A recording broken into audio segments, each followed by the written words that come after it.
Hello and welcome back to another session of Relationship Q&A. Thank you so much for coming. I hope you're well. I hope your week has been great. Thank you so much for stopping by.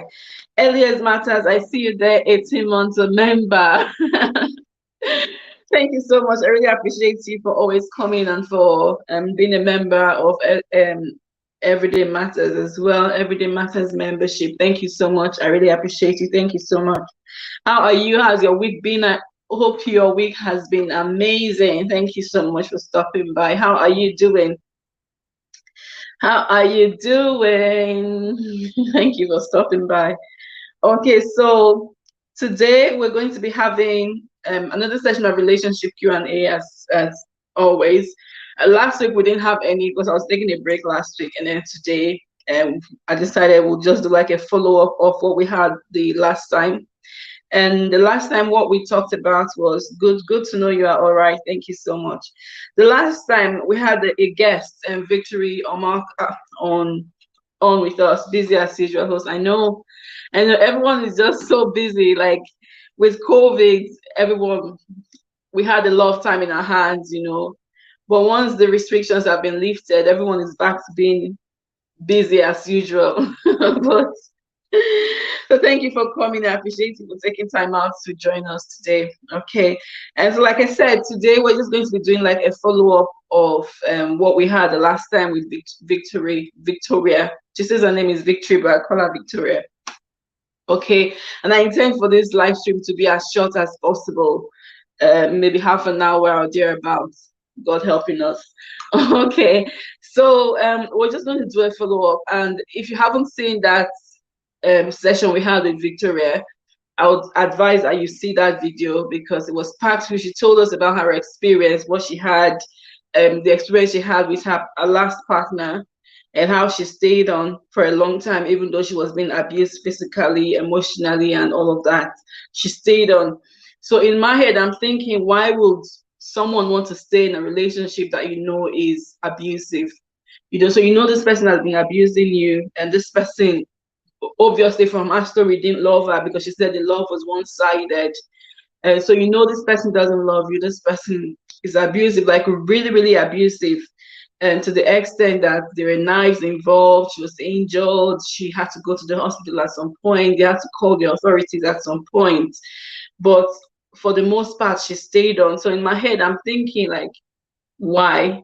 Okay, and I thought, you know what, let's come and just talk about some of the reasons. So I've picked up some reasons from her story, but I just want us to kind of put our heads together for anyone that wasn't in the live stream or anyone that hasn't picked these reasons from the story, so they can learn as well. Okay, so it's Elias Matters. Your opinion will be highly appreciated. Why? So the question is, why do women or even men, because we know that sometimes men go through abuse as well, so the relationship, like we heard last week, was abusive. They were both in the relationship, so both Victoria and her partner were in the relationship, but they both stayed on. One didn't want to leave for the other. So why would they stay in that relationship? Why? Okay, so that's the question today. So any of your opinion will be highly appreciated. Okay, so from what I got to know from her story, I think the first thing that she said was because she's had previous relationships. She's had a child outside. She's had a child with someone before she got married. So the first thing was, if she leaves this, fear of what people would say. Exactly. That's just what I was going to say. So if she leaves this guy, what would people say? Okay, that she's had 2 children outside of, like, for different men. How is she going to get married to someone else? So the fear of what would people say? What would the society say? So that was the biggest thing for her, why she stayed on, even though the relationship was toxic. In my opinion, relationship was toxic for the both of them. So both herself and her partner, it was toxic for them. If the person involved is not independent. So that's another reason, which is so true. So for the first point, I'll just go back to the first point again. So for her, she was like, okay, what would people say? And a lot of times people stay on a relationship because of the fear of what people would say. So what would people say? What would my family say? What would my friends say? What would the people in my environment say? What would they not say? So they are still the ones that will say, oh, she stayed on in an abusive relationship. So my advice would be for you to do what's best for you, not what people would say, because people would always be there to talk. People would always be there to say one thing or the other. If you are doing good, they will talk. If you're doing bad, they will talk. So why don't you do something that would be for your own benefit? Okay, because for her, she stayed on because she was afraid of what people would say. You know, and we know that we talked about the story of a lady that passed on because she stayed in an abusive relationship which no one knew about. She stayed on for years, and eventually she didn't come out of that relationship alive. You know, so we want to do what's best for you, and if the relationship is abusive, then just leave. Okay, and when we talk about abuse, we're not just talking about physical abuse. There are different kinds of abuse. There's emotional abuse, there's financial abuse. There are different kinds of abuse. There are some that you say, okay, you know what, I want to stay and draw the line to say, okay, this is where you can come. And she said from her story, she said she got to a point, she said to him, if you do this again. So another thing is people stay on without actually drawing a line, like stating their boundaries. Because if you're being abused emotionally or maybe mentally or whatever, if you don't draw a line, if you don't state your boundaries, that abuse will continue. You know, so in those cases, you need to draw a line to say, okay, this is it, I'm not taking this anymore. But when it comes to physical abuse, then at that point you want to take yourself away from that environment first of all before anything. So take yourself away from that environment before you can think of maybe if you want to separate or anything. But first things first, take yourself away from that environment and let people say whatever they will say. Because even with that lady that passed on, people are saying, why did she not leave? Why did she not leave? Why? That's the what people are saying now. But if she had left, they would have said she left. You know, so whether you stay or you come out alive, people would always talk. So by all means, what you want to do is do what is best for you. Save yourself, come out of that environment in the first instance before anything.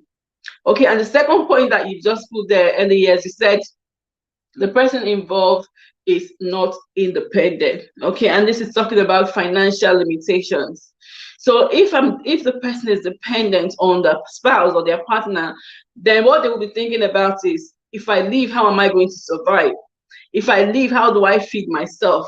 And some people that have children, if I feed, how would I feed my children? How would I survive? And because of that, a lot of people stay on in abusive relationship because financially they think that if I leave this person, how am I going to survive? Okay, and last week what we said was, if as a woman or as a man, especially to the woman, because most men will be the breadwinners of the house, the principal earner.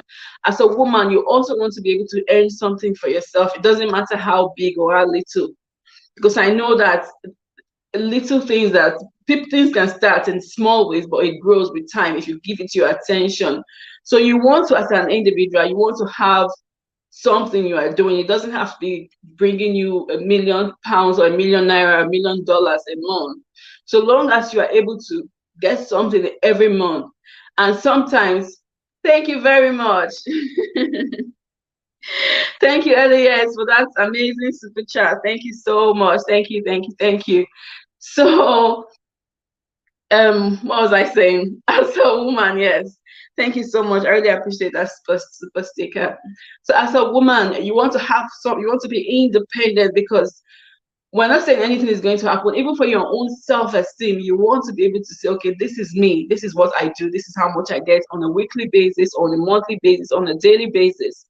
You know, so it's really important so that if anything happens, we're not hoping that that would happen, but that should not be the yardstick for which you would stay in a relationship because you can't provide for yourself. Okay, so have something you are doing, have something that you would say, okay, this is mine. Okay, and we talked about the fact that at a point for her, she wasn't doing anything. She couldn't work because obviously she was looking after the children and that. And as a result of that, the man sort of like took advantage, like, okay, you know what, you're not doing anything. Like, almost brought down her self-esteem, because obviously she was depending on him for everything. So when you begin to depend on people, on someone, whether a man or a woman, when you begin to depend on people for your livelihood, then they can take you for granted. So we really want to make sure that we have something we're doing. It, like I said, you don't have to go to work 5 days a week. You don't have to do something that's so heavy that you precious meal. Thank you for coming. I appreciate you. Thank you. So you don't have to say, okay, this is I'm going to work 5 days a week. You can even be doing 1 day a week, or maybe you're even working from home. But the bottom line is, have something that you're doing as a woman, so that you will not say because you don't have finance, you can't take care of yourself, therefore you continue to stay on in an abusive relationship. Okay, so it's really important. And another point I have, precious meal, what we're talking about today is, why do women or even men, because it's both parties involved, why do they stay on in abusive relationships? So this relationship is toxic from your point of view. Maybe this woman, you and this woman are fighting all the time. Maybe you are hitting this woman, but you decide to stay on. Why do people stay on? And I used the story we heard from Victoria last week, when she was talking about um her story that she stayed on. Okay, why would she stay on? Even the man stayed on in the relationship as well. Why is that the case? Why would people stay on the relationship even though they know that this relationship is abusive? Even though they know that this relationship is toxic, it's my head, I'm going mentally unwell, but they stay on. Why? Why is the case? So that's the question today. And Elias Matters are giving us 2 points. She said because of fear of what people would say, and because of financial insecurity, because they are not independent, they can't take care of themselves. And we've kind of talked about those 2 points. Okay, and so any point from you will be highly appreciated. And like I said, this live stream is going to be as short as possible. I don't want to drag it for too long. Okay, so another point I'm going to talk about, Sweet Mother Gist, thank you so much for coming. I have to repeat myself. So the question on ground today is, why do men or women stay on in abusive relationships? So they know that this relationship is toxic, this relationship is abusive, this man is beating me, or this woman is fighting with me, but they continue to stay on. Why is that the case? So that's what we're talking about today. So any contribution from you will be highly, highly appreciated. Okay. So another point I have is, I still remember that humble lady. Yes, yes. So I was saying that I was thinking about her after the live stream that day. I was thinking about her, like, why? Like, because obviously it was impacting her mental health. It was hitting her physically. She was going to hospital and all of that, but she still stayed. So in my head, and she's not the only one. There are a lot of people that stay on in relationships like that, even though they know that, okay, this thing is not what, this is what's going on, they still stay on. So in my head, I'm just like, why is this the case? Why do people continue to stay, even though they know that, okay, this person might end their life someday or sometime or whatever. So that's what I thought, okay, let's come here and just talk about it. What could be the reason? So I'm just like trying to go into her head to say, okay, what's the reason why? Why did you stay on? And Elias Matters has kindly said that fear of what people would say, because they are not independent. Okay, because they are financially limited, they're restricted.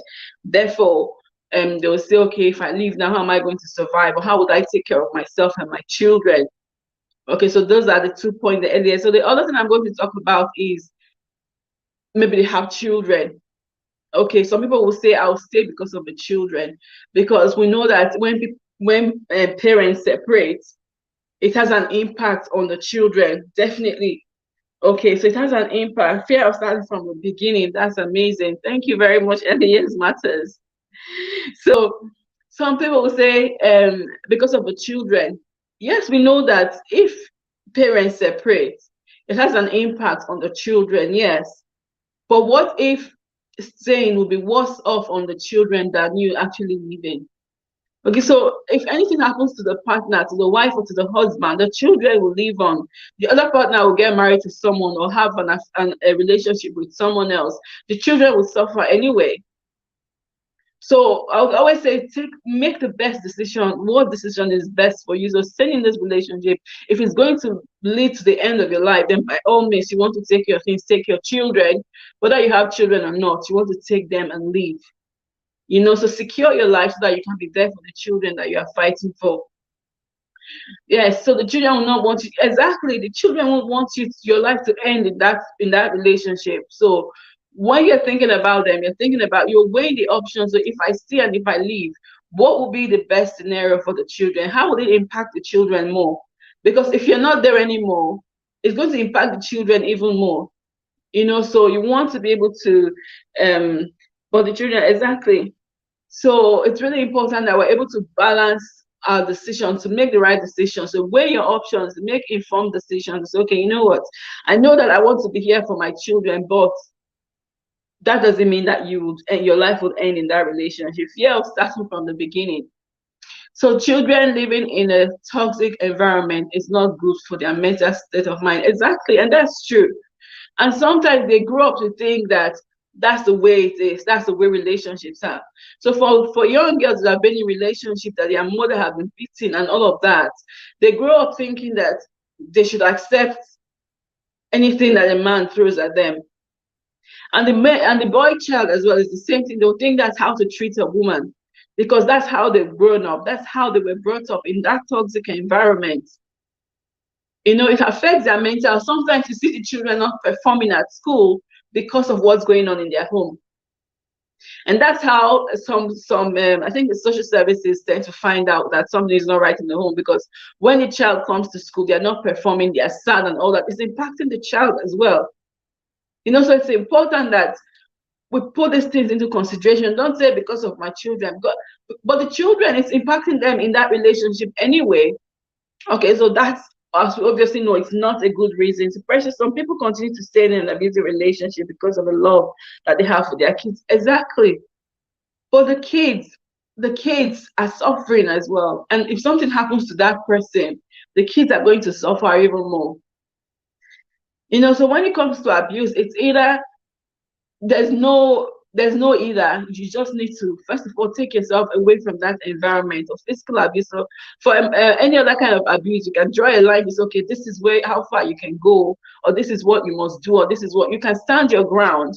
But when it comes to physical, first of all, take yourself away from that environment, and then you can, if you want to negotiate or whatever you want to do, that's up to you. But first of all, take yourself away from that environment.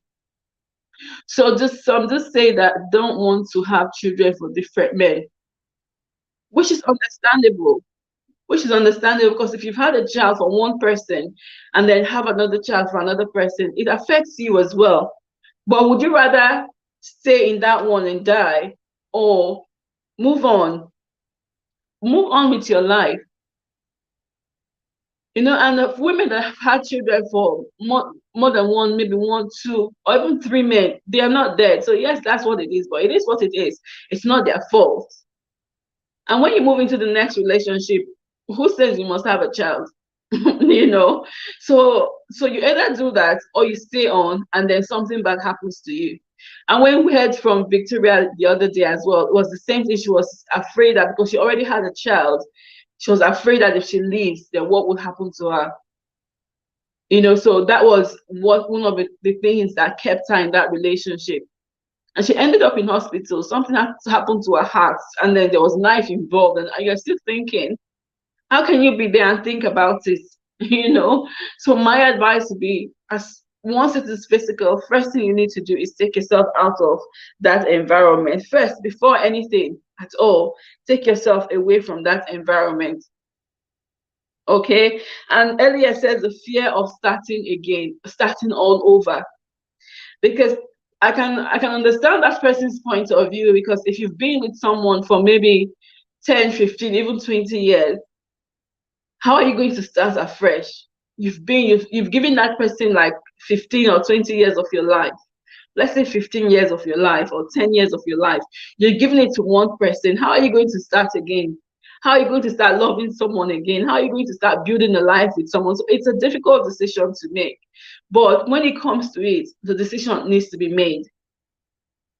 when it comes to physical, the decision needs to be made. So better start over again than stay in that kind of relationship.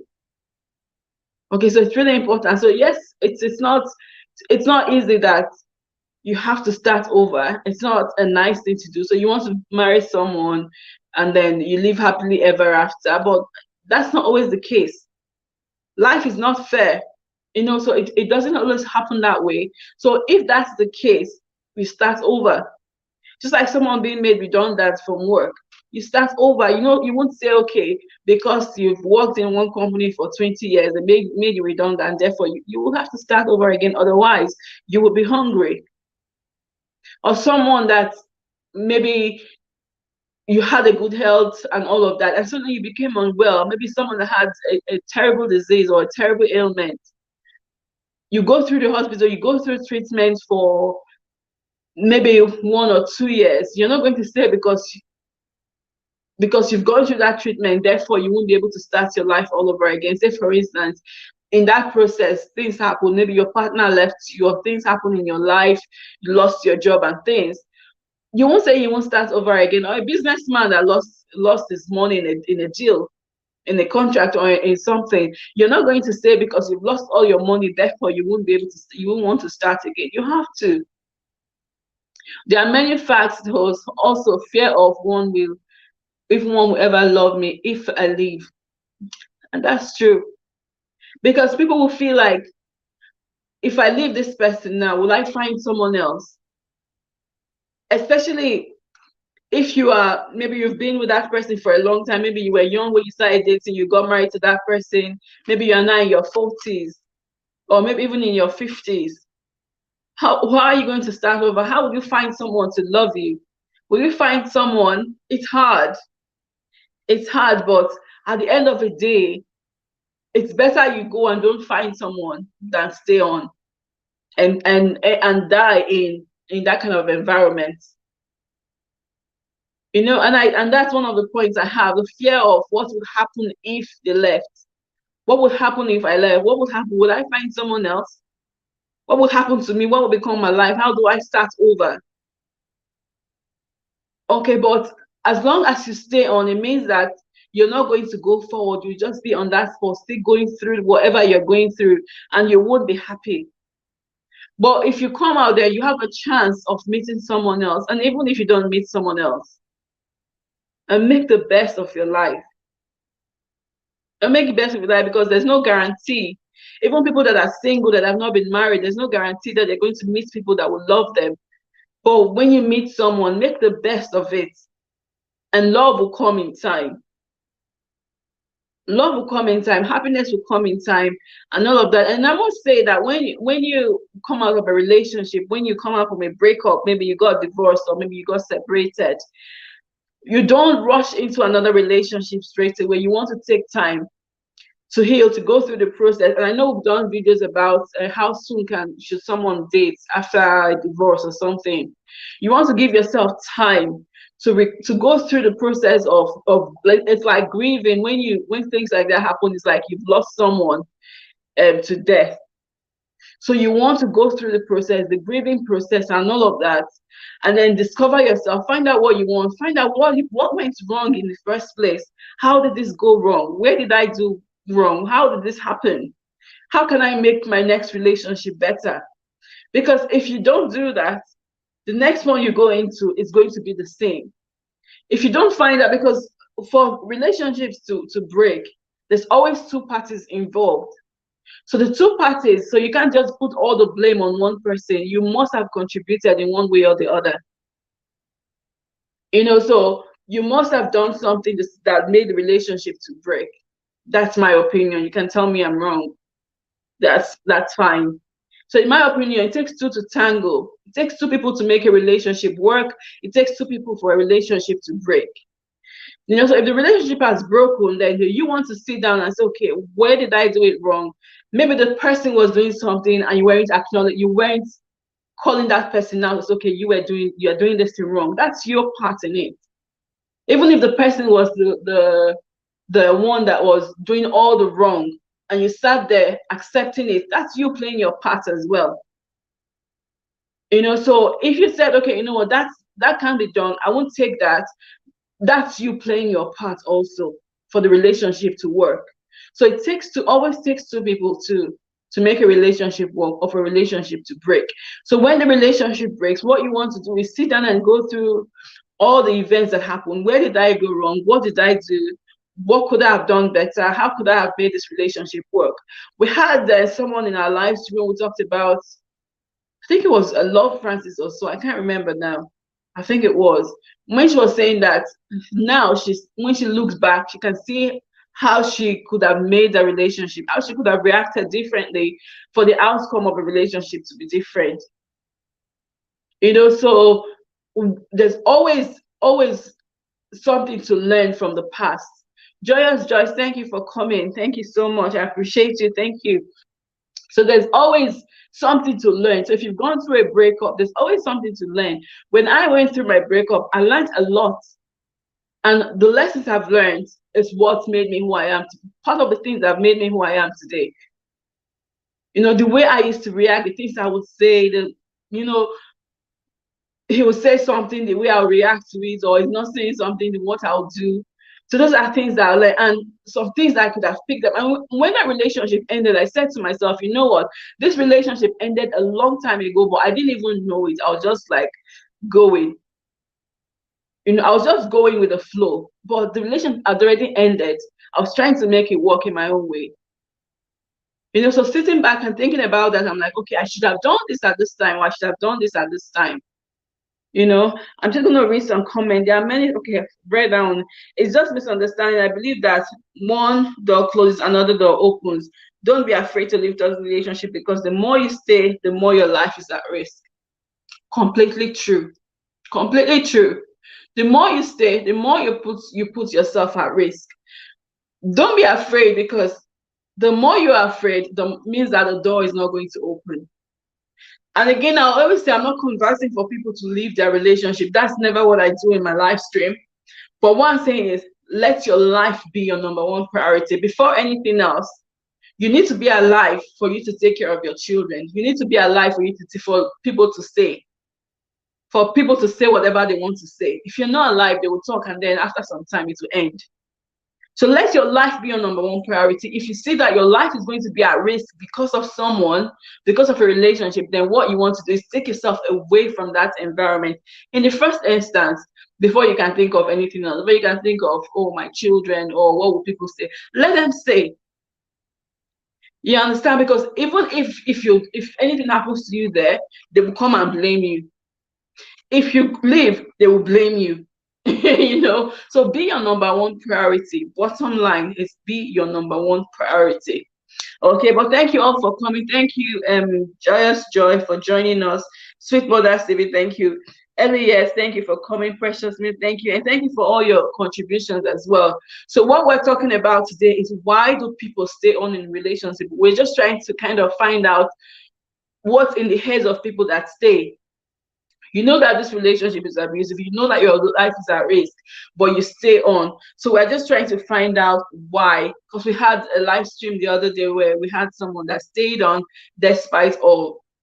So we're just trying to brainstorm together. Really, I think that's what we're doing. So, Joyous Joyce, if you have any contributions, just put it in the comment section there. Okay, so. Another very important one is the person will be thinking that, oh, he's going to change. He's going to change, or she's going to change.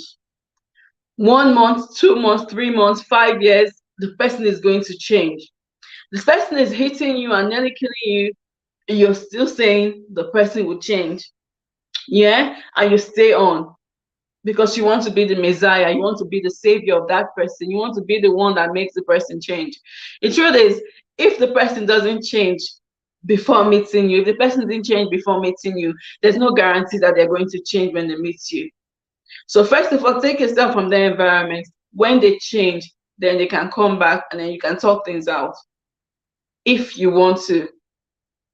Okay, but the thought like, okay, it's going to change, and sometimes they come back apologizing. So once they've done what they've done, they come back and say, oh, I'm sorry, I'm going to change. And you believe that, because It's all their manipulative strategy.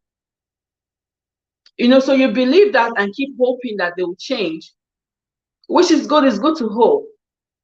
And I'll give the example of a pastor's wife that said, when she just got married to a husband as a pastor, the man hit her at some point.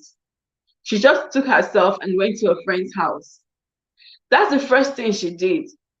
And from there, they talked about things, and then she came back. You understand? That's because she wanted to come back, because obviously it's her husband and he's a pastor and things like that. She believed that he would change. She believed him. So if he has changed or if she has changed, then fine. But don't be there and want to be the savior of that person, because at the end of the day, if you keep taking it, if you don't draw a line, it will keep happening. And that's how we talk about boundaries. If someone is hating you and you don't draw a line, they say, oh, I'll change, and they do it again, apologize, oh, I'll change. If you don't stand your ground to say, okay, you know what, I'm not taking this anymore, it will continue. It will continue. So you want to draw a line. You are not a savior. Only God can save anyone. Only God can change anyone. Okay, so you cannot do it. You don't have the power to do it. Okay, or if the person is broken, the person has hit rock bottom, like they've got to the bottom, they look up, look left, look right, look, and they see that there's no other option but to change, then they will change. But if you sit down there and thinking that, okay, if you continue to hit me, one day he will change because he said he would, sorry, that's not going to happen. Okay, at the end of the day, you just put your life at risk, more at risk, like Precious Moon said. Okay, so any other contributions from you will be highly appreciated. Okay, I've got a point on here. I said because of low self-esteem. Low self-esteem, low self-worth, because the person feels like, you know what, this person is too good for me. And I think this ties in with the point that we talked about before. If this person leaves me, or if I leave this person, I won't be able to find anyone, because you don't believe in yourself. You don't have self-esteem. You don't have self-esteem, and there are many things that could have contributed to that. Maybe the man or the woman that's been telling you you are good for nothing. You won't find someone else. I'm the only one that you can be with or can be with you. I'm the only one that can manage you. I'm just managing you, just like that lady's husband was telling her, I'm just managing you. You are good for nothing. So as a result, you lose your self-esteem. You know, you don't have any source of income for yourself. Therefore, you depend on him. So your life really is built around him. So no self-esteem, nothing. You know, so you continue to stay on because you think that he's the best for you. He's managing you despite the fact that you're not good enough. Joy is laughing. Take God's grace for people to change their character. Exactly. It's true. You feel like it'll tell you you're not good enough. I'm just managing you. You know that I'm just managing you.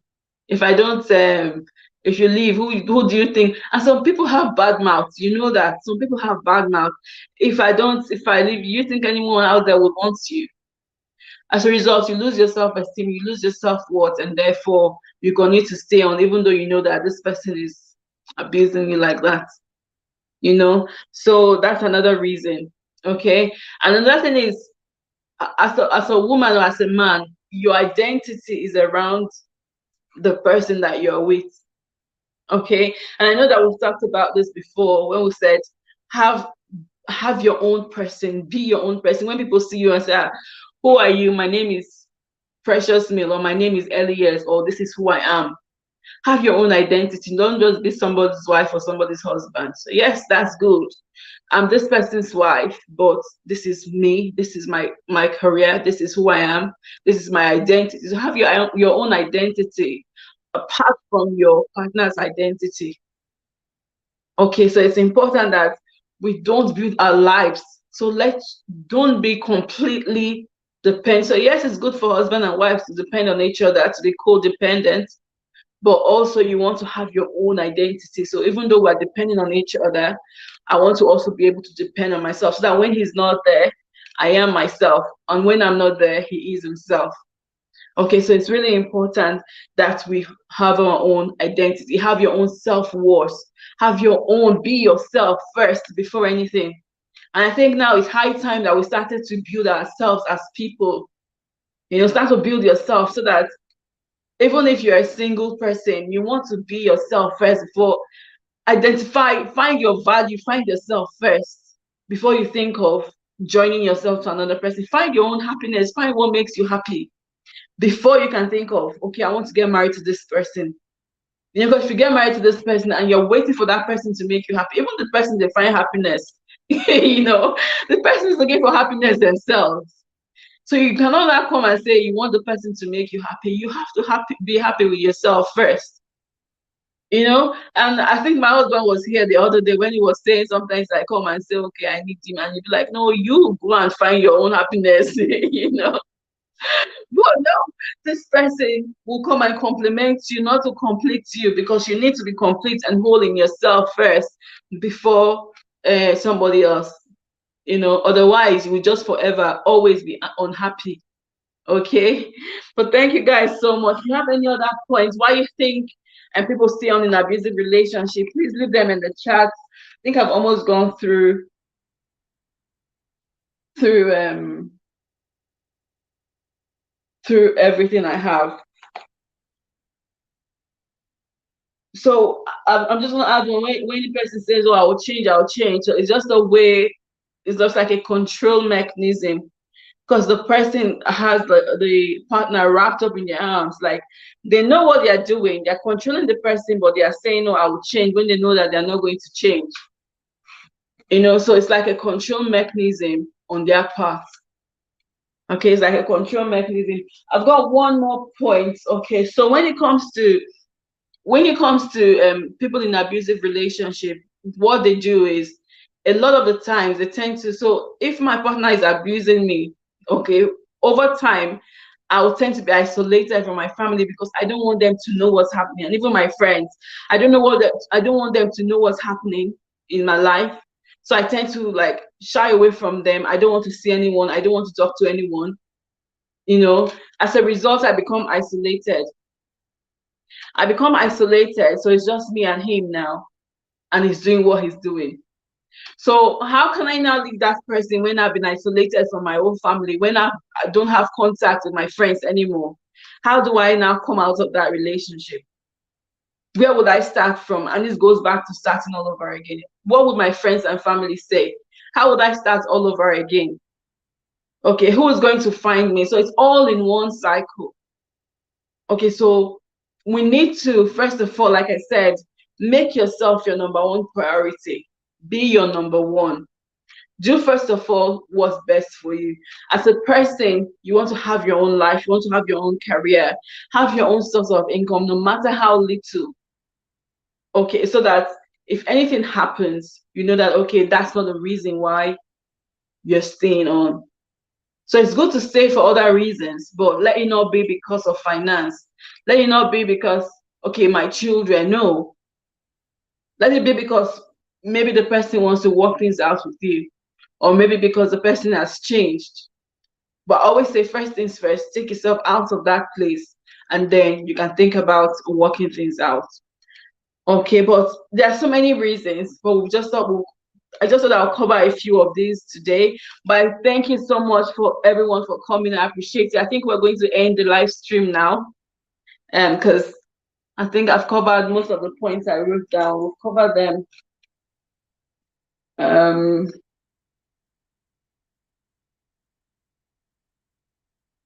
Yeah, what the society will say. We've talked about that. Keeps promising it will change and control mechanism. So we've talked about most of the points I wrote down. Okay, so thank you so much for coming. I appreciate every single one of you for coming. So I don't know if I'm going to be live next week, but if I'm coming live, I will schedule a stream. I'll schedule it ahead. But thank you so much for coming, everyone. Have a beautiful week ahead, and take care of yourself. Until then, keep living your best life.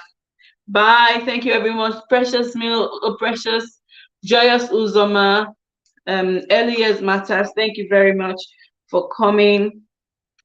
Sweet Mother's Gist, thank you so much. I appreciate every single one of you. Thank you, and bye. Bye-bye. Bye-bye.